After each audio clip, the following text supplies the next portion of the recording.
Politics of creativity के इस talk show में आपका हार्दिक स्वागत है। आज हमारे साथ दो शख्सियत मौजूद हैं, जिनमें एक हैं रघुवीर अग्रवाल बंधु। रघुवीर अग्रवाल अपने नाम के साथ में उपनाम बंधु लगाते हैं और बंधु लगाने से ही ये पता लगता है कि इनमें कितनी भाईचारे और बंधुत्व की भावना है। ये शुद्ध व्यावसायिक परिवार से आते हैं और व्यावसायिक परिवार मतलब शुद्ध व्यावसायिक परिवार, जहां पर किताबों का मूल्य नहीं, वह मूल्य होता है जो किताब के ऊपर लिखा हुआ होता है कि इतने रुपए की किताब, लेकिन इससे ज्यादा उस किताब का कोई मूल्य नहीं रहता। लेकिन ये उस दिमाग से हैं जिस दिमाग में मूल्य का, किताब का अर्थ मूल्य से नहीं है, उसका अर्थ मूल्यवान होने से है, गौरवमय होने से है, उस किताब के ज्ञान से है। इन्होंने लक्ष्मी की जगह सरस्वती का वर्ण किया। लक्ष्मी इनको वरद हस्त के रूप में मिली, लेकिन इन्होंने अपने में सरस्वती का वास करवाया और ये किताबों से जुड़े, साहित्य से जुड़े और साहित्य के अंदर ऐसी विधा से जुड़े और साहित्य के अंदर भी इन्होंने सार्थक साहित्य लिखा। मैं इनका परिचय दूं, ये हरियाणा से हैं और हरियाणा में विशेष रूप से हिसार से आते हैं। हैदराबाद में ये व्यवसायी के रूप में आए और स्थापित व्यवसायी रहे। फिर यहाँ से बेंगलोर में आए और उसके बाद में ये हैदराबाद चले गए। विभिन्न मंचों से इन्होंने काव्य पाठ किया। साहित्य संगम, साहित्य साधक मंच, शब्द काव्य मंच से आप सम्मानित सदस्य रहे। आपको रामकिशन चोटानी स्मृति सम्मान प्राप्त हुआ। चंदन साहित्य मंच हिसार ने आपको सम्मानित किया और विशेष रूप से बहुत सारे मंचों से आप कविताएं सुनाते रहे। और इनके लिए मैं एक बात कहता हूं कि एक आदमी में होते हैं 10-20 आदमी, एक आदमी में होते हैं 10-20 आदमी, जिसको भी देखना हो कई बार देखिए। इनको कई बार कई रूपों में देखेंगे तब ये व्यक्ति समझ में आते हैं। रघुवीर जी दोस्तों के दोस्त हैं, मित्रों के मित्र हैं, यारों के यार हैं और साहित्यकारों में साहित्यकार हैं। तो आपका मैं बहुत बहुत स्वागत करता हूं रघुवीर जी। आपकी एक किताब जो काव्य संग्रह है जिसका शीर्षक है जिंदगी से दूर हैं, और बहुत ही सार्थक कविताओं का संग्रह है जो अभी शीघ्र प्रकाश्य है। मैंने वो पांडुलिपि देखी है। और हमारी जो दूसरी शख्सियत हमारे बीच में वो डॉक्टर वर्षा हैं। वर्षा एक बहुत अच्छी श्रोता हैं और श्रोता वो इसलिए हैं कि वो साहित्य से जुड़ी हैं, साहित्य के मंचों पर जाती रहती हैं और आप कॉलेज के अंदर पढ़ाती रही हैं। दयानंद सागर कॉलेज में आपने पहले पढ़ाया और उसके बाद नोबेल डिग्री कॉलेज बेंगलोर में आप पढ़ा रही हैं। इसके अलावा आप आलेख लिखती हैं, आप दूरदर्शन और रेडियो पर जाती हैं। आपने हिंदी प्रचार में मीडिया की भूमिका एक आलेख लिखा जिसका प्रकाशन हुआ। आपने एक आलेख और लिखा शिक्षा का बाजारवाद, जो रेडियो वार्ता के रूप में भी सामने आया। मैं खुद भी उस वार्ता में शामिल था जिसमें वर्षा जी थी और हमने शिक्षा के बाजारीकरण पर एक बहस उसके अंदर हमने वार्ता की थी। नेशनल कॉन्फ्रेंस में आप जाती रही हैं। भूमंडलीकरण के परिप्रेक्ष्य में उपन्यास के प्रकाशन, आपने एक आलेख लिखा जो उसके अंदर वाचित हुआ, जो नेशनल कॉन्फ्रेंस के अंदर। और कई फॉर्मेट में आप कविता और साहित्य से जुड़ी हुई हैं। तो डॉक्टर वर्षा का मैं इसमें स्वागत करता हूं। और आज हम विशेष रूप से जिंदगी से दूर हैं, जो रघुवीर जी की जो पुस्तक है काव्य संग्रह, उससे हम कुछ कविताएं सुनेंगे और उसके बाद में हम लोग उस पर चर्चा करेंगे। खास तौर से वर्षा जी आप श्रोता और समीक्षक के रूप में होंगी, कविता को पढ़े, कविता को सुनेंगे और उसके बाद में आप जैसा अनुभव करती हैं वैसा बात करेंगी। मैं फिर एक बात और कहना चाहता हूं कि बहुत लोग कविता को मनोरंजन मानते हैं, लेकिन रघुवीर जी कविता को मनोरंजन नहीं मानते। रघुवीर जी कविता को हथियार मानते हैं। वे चाहते हैं कि एक बेहतर इंसान कैसे गढ़ा जा सकता है कविता के माध्यम से, एक गीत के माध्यम से। आप जानते हैं दुष्यंत जब ये लिखते हैं कि मैं जिसे ओढ़ता बिछाता हूँ वो गजल आपको सुनाता हूँ, और एक बाजू उखड़ गया जब से और ज्यादा वजन उठाता हूँ। जब कोई आदमी ये बात सुनता है कि एक बाजू उखड़ने पर कोई ज्यादा वजन उठाने की चिंता करता है और ये मैसेज देता है, ऐसी कविताओं के हामी हमारे रघुवीर जी रहे हैं। तो मैं रघुवीर जी से निवेदन करता हूँ कि आप एक कविता हम लोगों के उस संग्रह से सुनाएं और फिर हम उसके ऊपर बात करते हैं। रघुवीर जी से निवेदन है कि आप एक रचना उस संग्रह से हमारे बीच में प्रस्तुत करें। पहले तो मैं तन्मय जी का बहुत बहुत धन्यवाद करता हूँ। मैंने गजल का सुर निकालने का, गजल लिखने का तरीका आपसे ही सीखा है। अरे और वर्षा जी हमारी सहपाठी रही हैं, कई प्रोग्रामों में उनके साथ रहा हूँ, शिरकत की है। वर्षा जी बहुत अच्छा बोलती हैं। सबसे बड़ी वो तालियों की कमी नहीं होने देती, उनकी हंसी से ही जो है ना पूरा हॉल गड़गड़ा जाता है। ये बात है, उन्मुक्त हंसी की जो है ये हंसी उनके पास भी हर एक के पास होती है। ये ऐसी हंसी मिलती नहीं। हाँ, एक गजल से शुरुआत करता हूँ। स्वागत स्वागत।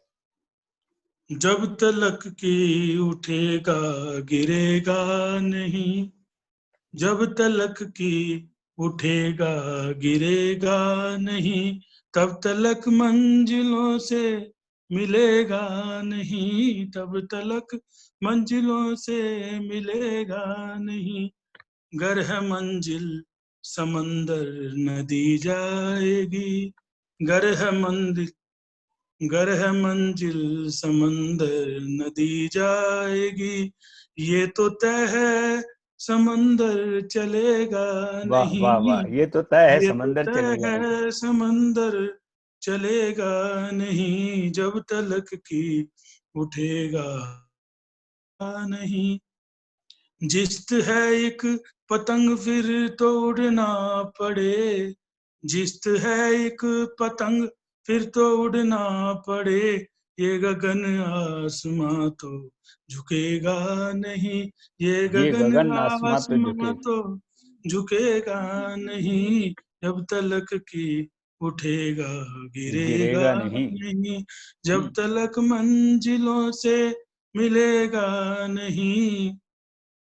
वाह वाह वाह। कोई जिंदा ही जब मर गया दोस्तों, कोई जिंदा ही जब मर गया दोस्तों, वो रहेगा जहन में मरेगा नहीं, वो रहेगा जहन में मरेगा वाह नहीं, वाह वाह वाह। जब तलक की उठेगा गिरेगा नहीं। बहुत खूब, बहुत। रिश्ते नाते वफा प्यार होंगे नहीं, रिश्ते नाते वफा प्यार होंगे नहीं, घर तो होगा मगर घर रहेगा नहीं, वाह वाह घर वाह तो वाह, घर होगा तो होगा मगर घर मगर रहेगा नहीं। घर रहेगा नहीं। गजल आपके सामने पेश की। बिल्कुल बिल्कुल, बहुत बहुत बढ़िया। अग्रवाल जी, बहुत ही आपने, बढ़िया गजल रघुवीर रघुवीर जी। जी, बहुत बढ़िया आपने बात कही। और आप ये कहते हैं कि गर है मंजिल समंदर नदी जाएगी, ये तो तय है समंदर चलेगा नहीं। हाँ, नदी को ही चल करके जाना पड़ेगा आपको। राई को अगर कोई सार्थक काम करना है तो कार्य की तलाश तक आपको ही पहुंचना पड़ेगा, काम चल करके आप तक नहीं आएगा। वर्षा जी, आप इस पर अपनी बात कहें। स्वागत। प्रेम तन्मय सर, सबसे पहले तो आपको बहुत बहुत बधाई। बहुत ही खूबसूरत है, जिंदगी में प्रोत्साहन और प्रेरणा भरने वाली कविता है। जब तलक की उठेगा गिरेगा नहीं, जब तलक की उठेगा गिरेगा नहीं, जब तलक की मंजिलों को मिलेगा नहीं। जब तक इंसान चलते खड़े होने की कोशिश में 10 बार ठोकरें नहीं खाता है, तब तक वो संभल कर चलना भी नहीं सीखता है। हरिवंश राय बच्चन जी की मशहूर कविता है कि कोशिश करने वालों की हार नहीं होती। ये कविताएं पढ़ते ही एकदम से हमें वो पंक्तियां याद आती हैं कि कोशिश करने वालों की कभी हार नहीं होती, लहरों से डरकर नौका कभी पार नहीं होती। बहुत ही सुंदर आपने लिखा है सर, और बार बार ये पंक्तियां पढ़ने को मन करता है। जब तलक की उठेगा गिरेगा नहीं, जब तलक की मंजिलों से मिलेगा नहीं। जब तक हम गिरकर संभलना नहीं सीखेंगे, तब तक हम अपनी मंजिलों को नहीं प्राप्त कर सकते। और इंसान का जो जीवन है, जीवन यही है कि हमें अपने कर्मों से बंधे रहना है। कर्मों के हिसाब से ही हमें अपनी मंजिलों को प्राप्त करना होता है, यही इंसान का कर्म है। बहुत घर है बहुत मंजिल समंदर नदी जाएगी। हर हाँ। इंसान की अपनी अपनी मंजिलें होती हैं, सबका अपना अपना। जब बच्चा चलना सीखता है, जब बच्चा चलना भी नहीं सीखता तो चलना उसकी एक मंजिल होती है। तो ऐसे ही हर इंसान की अपनी अपनी मंजिल होती है, किस सबका अपना आसमान तय होता है। तो बिल्कुल जब तक हम प्रयत्न नहीं करेंगे हम वहां पर नहीं पहुंच सकते। बहुत सही लिखा सर आपने। घर है मंजिल समंदर, घर है मंजिल समंदर नदी जाएगी। जिस प्रकार नदी है, नदी का जो अंत होता है, नदी की जो इच्छा होती है, नदी की जो मंजिल होती है वो समंदर होती है। समंदर तो चल के नदी के पास नहीं आ सकता, उसका तो ठहराव इतना है, नदी को ही चलकर समंदर के पास या समंदर में जाकर समाना होता है। बहुत सुंदर लिखा है रघुवीर जी, पढ़कर बहुत आनंद आ रहा है और हमें जीवन में आगे बढ़ने की प्रेरणा मिल रही है कि हाँ हमको ऐसे चलना है। और आपने एक जगह और कहा कि कोई जिंदा है जब मर गया दोस्तों, वो रहेगा जहन में, मरेगा नहीं।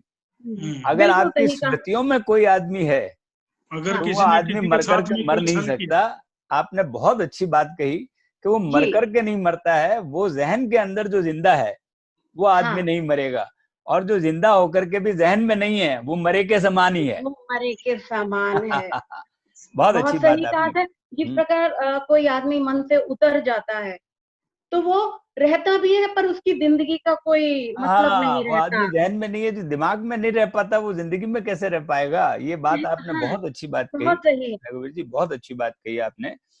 और एक जगह आगे आप और कहते हैं कि जिस एक पतंग फिर तो उड़ना पड़े, ये हाँ, गगन आसमां तो झुकेगा नहीं।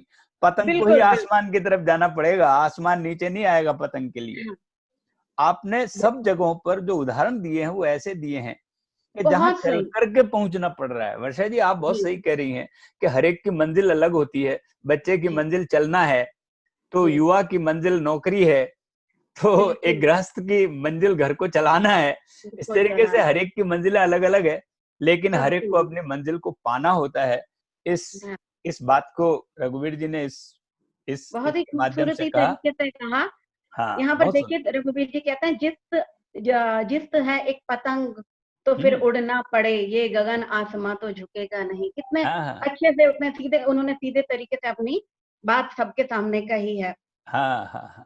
और उसका एक शेर जो आखिरी है कि रिश्ते नाते वफा प्यार होंगे नहीं, घर हाँ, तो होगा मगर घर रहेगा नहीं। अगर घर आपके रहे, घर में प्यार है और संवेदना नहीं सौहार्द है, है, आपस में जुड़ाव प्रेम नहीं है, है, तो वो बिल्कुल फिर घर घर नहीं रहेगा, वो फिर मकान ही होगा, वो फिर पत्थरों का घर होगा, लेकिन वो घर नहीं बिल्कुल। कहलाएगा। बिल्कुल बिल्कुल, आपने बहुत अच्छी बातें कही बहुत रघुवीर जी, आपको इस बहुत बहुत कविता बधाई। पर अल्लामा इकबाल सर का एक साहब का एक शेर याद आता है, हम्म, खुद ही को कर बुलंद इतना कि हर तकदीर से पहले खुदा बंदे से खुद पूछे बता क्या तेरी तेरी रजा क्या रजा है। क्या है। हाँ, वो उससे खुद पूछे कि उसकी इच्छा क्या है। क्या इस रजा तरीके है। की बातचीत। इंसान के जीवन में कर्म की महत्वता, आगे बढ़ने की इच्छा कितनी जरूरी है, जीवन और संघर्ष का जो संबंध है वो इस कविता में रघुवीर जी ने बखूबी बहुत ही खूबसूरती से बहुत बहुत बढ़िया, दिखाया बहुत है। बढ़िया रघुवीर जी, बहुत बहुत बधाई अच्छा। आपको इस सुंदर बहुत रचना के बधाई लिए। सर। और अब सब मैं कुछ आपको दूसरी रचना की सीखा, ओर आपसे सीखा मैंने। निमंत्रित करता हूँ। आप दूसरी रचना जो है आप हम हमारे बीच में रखें। दूसरी रचना मैं तहत में प्रस्तुत कर रहा हूँ हाँ, स्वागत। कि जिनको रोटी कम पड़ती है, हम्म जिनको रोटी कम पड़ती है, हम्म। उन पे ही क्यों छत गिरती है। अरे वाह क्या वाह बात, वाह वाह वाह वाह कमाल। वाह। जिनको रोटी कम पड़ती है, उन पे ही क्यों छत गिरती है। हम्म। कर्जों से कपड़े भी उतरे, हाँ, कर्जों क्या कर्जों से बात से। है, कपड़े भी उतरे, बहुत तन सही। से ही वो तन ढकती है। तन कर्जों से से ही वो कपड़े तन भी ढकती है। तन बहुत से ही वो तन ढकती है। बहुत और खूब, बहुत। जिनको रोटी कम पड़ती है, उन पे ही क्यों छत गिरती है। और हाल मेरा धड़कन से पूछो, आह, हाल मेरा हाल मेरा धड़कन से पूछो, धड़कन से पूछो, उससे उससे पूछो पूछो क्या क्या कहती कहती है। है। अरे वाह वाह वाह वाह वाह वाह। हाल मेरा धड़कन बताएगी हाल के कितनी तेज चल रही है धड़कन डर से के मारे। पूछो, उससे पूछो क्या कहती है। हाँ, यादों यादों ने पागल कर पागल डाला। कर डाला, हाँ। यादों ने पागल कर डाला, हम्म। बूंदे भी गिनती रहती है। अरे यादों वाह में वाह वाह वाह वाह। और ये बूंद वो साधारण बूंद नहीं है, ये बूंद आंसुओं की है। आंसुओं की, यादों की कम्युनिकेट बूंद। होती है, बात कम्युनिकेट होती है, वो बूंदों को जी, गिनती रहती है, यादों को। वो बूंदों को गिनती रहती है। और सड़क किनारे तुम भी आना, हाँ, सड़क किनारे तुम भी तुम भी आना। आना, शाम को एक दुनिया ढलती है। अरे वाह सड़क वाह वाह किनारे वाह तुम भी वाह। आना, सड़क किनारे शाम तुम को। भी आना, ये शाम को बहुत एक ही दुनिया ढलती है। चित्रात्मक रूप से सर ने बहुत अच्छी बात कही हाँ, कि सड़क किनारे तुम भी आना, शाम को एक दुनिया ढलती है। बिल्कुल चित्र के रूप में हमारे सामने ये बात आ रही है। बहुत बहुत अच्छी बात आपने कही है रघुवीर जी, कि जिनको रोटी कम पड़ती है उन पे ही क्यों छत गिरती है। जो मुसीबत में होता है, मुसीबतें उसी पर आकर के पड़ती है। ये चीज जरा कम समझ में आती है कि हमारे मजदूर जिस दशा में जीते हैं, उस दशा का आपने एकदम से सही चित्रण इसके अंदर। और मैं कहता हूँ पीड़ा से ही, संवेदना से ही कविता उपजती है। बिल्कुल सर। और आपकी कविता मनोरंजन की नहीं होती है, आपकी कविता एक चोट पहुंचाती है, एक एक एक एक एक, एक अंदर की तरफ ऐसा भाव जगाती है कि क्या किया जाए कि उनकी स्थितियां सुधरे, एक आदमी बेहतर इंसान बने।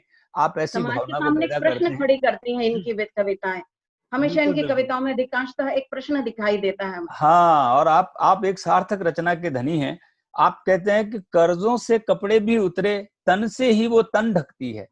आप बताइए, खुद के तन से तन को ढकना, बच्चे को ढकने के लिए खुद ही तन की तरह ऊपर तन जाना, सही में मतलब आपकी मार्मिकता को, कमाल का जो है आप बिंब चुनते हैं। और वर्षा जी, आप जो है इस पर क्या कहती हैं? ये जो इनकी रचना है, पढ़ते ही एकदम हमें नागार्जुन जी की याद आ गई, उनकी रचनाओं अरे, से। आपने मेरे मन की बिल्कुल बात छीन ली। नागार्जुन जी ऐसे ही कविताओं कहते हैं, कई दिनों तक चूल्हा हाँ, रोया, चक्की रही उदास, और कई दिनों तक कई कानी दिनों तक कुतिया कहानी सोई कुछ उसके सोई पास। उसके। सही अकाल में का वर्णन करते समय वो कहते हैं, ओहो। बहुत ही मार्मिक वर्णन उनकी रचनाओं में अभावग्रस्त जीवन, पारिवारिक स्थिति की जो चित्र उनकी रचनाओं में दिखता है, वही मुझे रघुवीर जी की इस रचना में बिल्कुल साफ दिखाई दिया। और बिल्कुल इनकी रचना पढ़ते पढ़ते ही नागार्जुन का जी स्मरण हो आया। बिल्कुल हाँ, नागार्जुन का। और बिल्कुल नागार्जुन ने अकाल का चित्रण करते हुए नागार्जुन ने कई दिनों तक चूल्हे रोए, चक्की रही उदास, और कई दिनों तक कहानी कानी कुतिया कुतिया सोई उसके पास, और कई के दिनों तक पास। छिपकलियों ने खूब लगाई गश्त, और कई दिनों तक चूहों की भी हालत रही शिकस्त। मतलब सही अकाल के वर्णन में उन्होंने वर्णन किया कि चूहों तक को खाने के लिए दाना तक नसीब में नहीं था। ऐसे में वो आदमी कैसे जिंदगी जी रहा होगा, वो किसान, उसका वर्णन किया। आपकी इस कविता से भी ऐसा ही कुछ भाव निकल वही करके वही आ रहा था। भाव हमारे आपने अंदर है। आपने वर्षा जी बहुत सही उदाहरण देकर के चयन किया नागार्जुन जी का। नागार्जुन जी वाकई जो है एक हाँ, समर्थ मजदूर के चिंतक और उनके सार्थक रचनाकारों में से एक थे। लोक धर्मिता उनकी रचना में बसती थी। आप ऐसी, हाँ, लोक धर्मी रचनाओं को आपने पढ़ा जी है। रघुवीर जी, मैं आपको बहुत बहुत जो है साधुवाद देता हूँ कि आप इस तरीके की रचनाएं करते हैं। और बहुत मैं अच्छा आपको लिखा है। एक रचना और सुनाने के लिए निवेदन करता हूँ आपके उस संग्रह से। एक रचना मैं प्रस्तुत करता हूँ आपको। स्वागत स्वागत। जिंदगी से दूर हैं, मजबूर हैं, आहा, जिंदगी से दूर हैं, मजबूर हैं, वो नशे में चूर हैं, मजबूर हैं।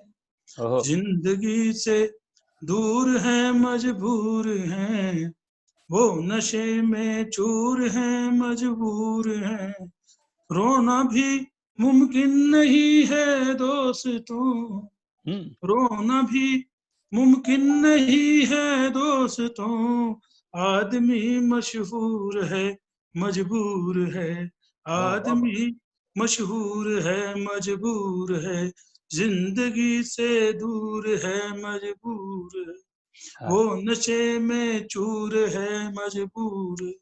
हम्म, आसमां ने लाके पटका है उसे, आसमां ने लाके पटका है उसे, उसको सब मंजूर है, मजबूर है, आहा, उसको सब मंजूर है, मजबूर है, जिंदगी से दूर है, मजबूर है, वो नशे में चूर है, मजबूर है।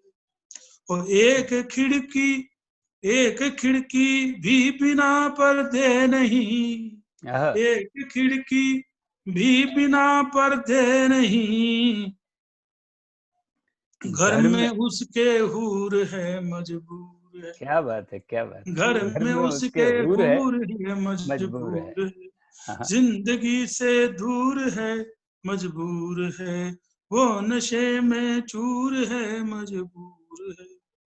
वक्त के कहने पे चलती जिंदगी, हाँ, वक्त के सही में कहने पे चलती जिंदगी, जिस्त का दस्तूर है मजबूर है, जिस्त सही में का दस्तूर है मजबूर वाह वाह वाह वाह सही वाह में वाह। जिंदगी जिंदगी से दूर हैं, मजबूर मजबूर हैं, है। और जिंदगी से वे नशे जीना में चूर हैं, मजबूर हैं, मजबूर है। और रोना भी मुमकिन नहीं है दोस्तों, आदमी मशहूर है, मजबूर है। मजबूर बहुत मजबूरी सही को, लेखन। आप मजबूरी को आपने यहाँ पर जिक्र किया है, और मैं उषा वर्षा जी से ही जो है निवेदन करता हूँ कि आप जो है इस मजबूरी पर जो क्या क्या मजबूरियां रहती है आदमी की, और किस तरह मजबूरी का जिक्र इन्होंने इस किया है। हाँ, इस रचना में रघुवीर जी ने समकालीन परिवेश के यथार्थ को चित्रित हम्म, रहा है। हमारे समाज में सब कुछ होते हुए भी हम एक मजबूरी के कगार पर ही खड़े हुए खुद को पाते हैं। काम करने के लिए लोगों को अपनी अपनी फैमिली से अलग रहना पड़ता है, जिंदगी से दूर है, मजबूर है, अपनी ही जिंदगियों से दूर रहकर उन्हें कमाना पड़ता है, मजबूरी है। एक बिल्कुल। एक चीज जरा डूब कर गहराई में देखी जाए तो समझ में आता है। वे नशे में चूर हैं, मजबूर हैं। जिंदगी पे वो बात है ना कि जिंदगी को जीते बहुत कम लोग हैं, ढोते ज्यादा हैं। जिंदगी जीनी सबको नहीं आती सर। हाँ, बिल्कुल। इन शेरों में रघुवीर जी ने ये बात बड़े अच्छे से कही है।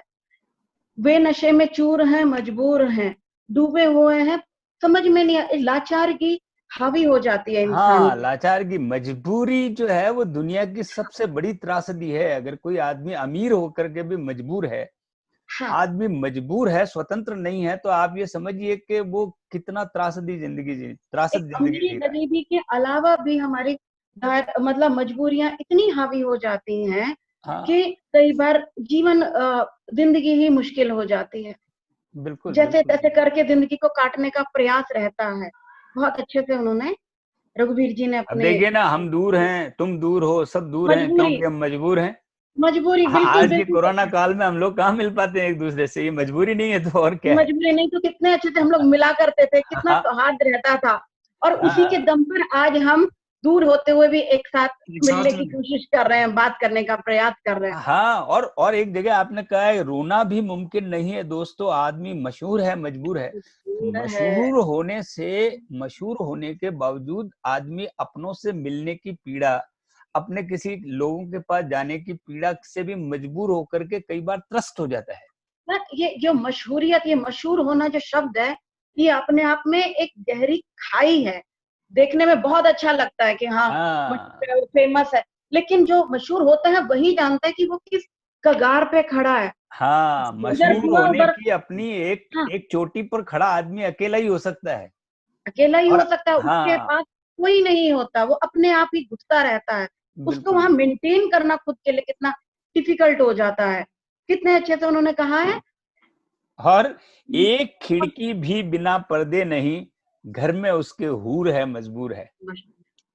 अब यहाँ पर आप हूर से अर्थ जो है सिर्फ सौंदर्य से लेते हैं, जी जी, परी से लेते हैं। हूर का अर्थ परी भी है परी हम भी है, लोग। खूबसूरत और स्त्री भी यहाँ है। पर अगर ये मजबूरी में आया है, तो जी, मजबूरी का अर्थ यही हो सकता है कि अगर घर में एक खूबसूरत बच्चा भी घर में पैदा होता है, बिल्कुल। एक लड़की जो बहुत खूबसूरत बेटी खूबसूरत है, होती है। ये बच्चा तो उसके घर की खिड़कियों पर पर्दा रखना उसकी मजबूरी हो जाती है। मजबूरी हो वो घर से जाती है। बाहर नहीं निकल सकता, वो घर से बाहर, यहाँ का हमारा सामाजिक परिवेश ऐसा है कि वो पिता हमेशा मजबूर होता है। और हम तो आए दिन देखते हैं, आपने अगर इस शेर में इस तरीके से, एक खिड़की भी बिना पर्दे नहीं, घर में उसके हूर है, मजबूर है।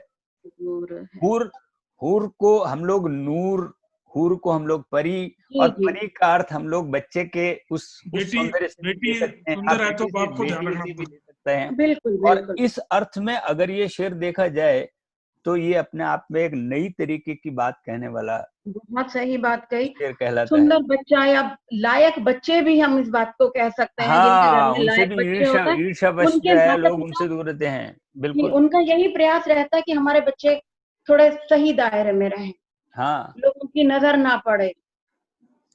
बहुत सुंदर आपने तरीके आपने से मजबूरी का रघुवीर जी ने। चित्रण जो है वो जी बहुत तरीके से किया। और वक्त के कहने पे चलती जिंदगी जी जी वो किसी दूसरे के कहने से नहीं चलती है, वक्त नहीं के हाथ चलती। में सब पकड़ है।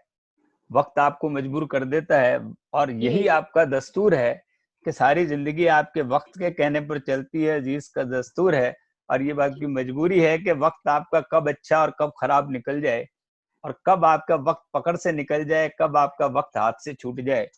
तो आप उसमें भी वक्त के हाथों मजबूर हैं, जिसको हम लोग कहते हैं। और आपने वक्त की मजबूरी को बताया। आज हम लोग सब किस तरीके से वक्त से मजबूर हैं।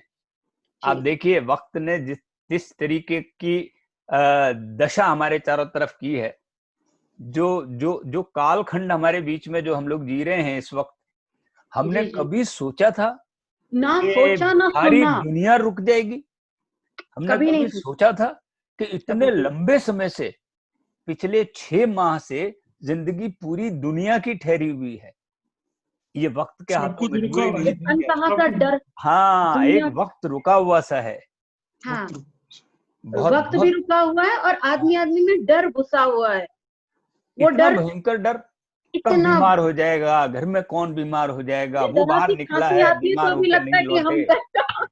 अरे हर वक्त एक भय सा लगा रहता है जिंदगी में। अजीब सा भय और जीवन का हिस्सा सा बनता चला जा रहा है सर। रघुवीर जी, आपकी जो किताब जिंदगी से दूर है, तो जिंदगी से दूर है में आपने जिन जिन दूरियों का जिक्र किया है, जिन जिन मजबूरियों का जिक्र किया है, आपने जिन जिन स्थितियों को जिया है, जिन जिन पीड़ा और संवेदना को आपने व्यक्त किया है, उसकी बानगी हमने इसमें देखी। किताब जब आएगी तो हम पूरी किताब को लेकर के आपके सामने आएंगे और हम लोग बात करेंगे। बहुत खुशी हुई मुझे कि हमारे बीच में आज क्रिटिक्स ऑफ क्रिएटिविटी के इस टॉक शो में रघुवीर अग्रवाल बंधु और डॉक्टर वर्षा हमारे बीच में रहीं। हमने रघुवीर जी की गजलें सुनी, हमने वर्षा जी से उस पर विचार सुने, और हम लोग इस नतीजे पर पहुंचे कि साहित्यकार बहुत सजग है। साहित्य समाज का दर्पण तो दर्पण है। दर्पण है ही है, लेकिन साहित्यकार एक हथियार भी रखता है जो जी जगह बिल्कुल जगह पर आकर के और आपके दिमाग के अंदर के जख्मों को हिला हिला करके, सहला सहला करके, उसे टटोल करके आपके सामने फिर प्रस्तुत करता है कि समाज की स्थितियां बहुत अच्छी नहीं हैं। आप लोग सब सजग हों, आप लोग सावधान हों, और आप लोग बेहतर इंसान बने, बेहतर इंसानियत की तरफ चलें। ये सारे मैसेज आपके इन कविताओं से मिलते हैं। मैं आपको एक बार फिर बधाई देता हूँ कि आप हमारे बीच में आए बहुत बहुत और बधाई तन्मय इस जी, इस आपको भी। इस और बहुत कार्यक्रम में बहुत आप शामिल बधाई हुए। रघुवीर जी, आपकी किताब वर्षा जी आपको भी बहुत अच्छे और से चले, धन्यवाद। जन तक पहुंचे। आपका बहुत बहुत धन्यवाद। मैं बहुत बहुत तन्मय जी का धन्यवाद। बहुत बहुत धन्यवाद करता हूँ। वर्षा जी का वो भी बहुत बहुत धन्यवाद करता हूँ। मैंने तन्मय जी से सीखा है गजल का जो लिखने का तरीका। अरे मेरे असल में ये गुरु तो ही तन्मय जी है। अरे ये तो मैं तो दो बड़ी दो लाइन बात कर लिखता दी। था कभी। लेकिन आपकी कविताओं में बहुत अच्छी सार्थक रचनाएं हैं आपकी, और कविता यहीं पर मकसद पूरा करती है। एक बार फिर आपका बहुत बहुत धन्यवाद।